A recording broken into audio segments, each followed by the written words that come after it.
თუ იყო პოლიტიკური დაკვეთები თქვენ მიმართ თუ გირეკავდნენ რომ აი მაგალითად ვიცით ხომ რომ მასწავლებლები მიყავთ აქციებზე საბავშვო ბაღის მასწავლებლები ასევე თუ ყოფილა მსგავსი შემთხვევა შემოთავაზება ან დავალება თქვენზე და თქვენ თუ გაგეციათ შემდეგ ეს დავალება რომ რამე აქციაზე წასულიყავთ სალომე ზურაბიშვილის არჩევნების დროს დაგვიბარეს ძალიან ის იდუმალი ხმით დაგვირეკეს რესურს ცენტრიდან რომ უნდა მოხვიდეთ და დავალება იყო არასწორი უნდა გადაგვეცა სიები ვინ შემოხაზავდა სალომე ზურაბიშვილს თუ არ შემოხაზავდა და უნდა დაგვევალებინა მასწავლებლების და მანდ იყო კიდევ ძალიან ცუდი რამ რომ მასწავლებლების სიების გარდა ისინი ითხოვდნენ მათი ოჯახის წევრების პირად ნომრებს. თქვენ ხვდებით ახლა ეს რა არის?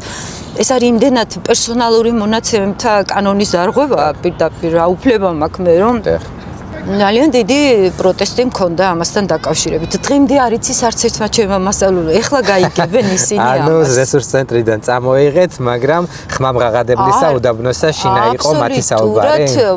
ასე, იმიტომ რომ ვერც ერთი ვერ იტყვის მათგანი რომ მეოდეს მე მათთვის რამე მithქვამს. ეხლა პირველად გაიგებენ რომ მე ეს დავალება მომცეს, რომ მე უნდა მეკონტროლებინა თითოეული მათგანი მივიდა თუ არა არჩევნებს.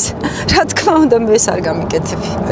ამას ვერ ვაკადრებ და მე არ იყო ამაზე კიდევ ხელმეორე ზარი რომ სად ხარ თუ გაცრავად დამირეკეს იმ დღესვე რომ შენ არჩევნებზე არ ყოფილხარ და მეოთხარი ამ წუთში გამოვედის არჩევნო უბნიდან მე უბნებოდნენ გვარებს ეს მასწავლებლები არ მისულან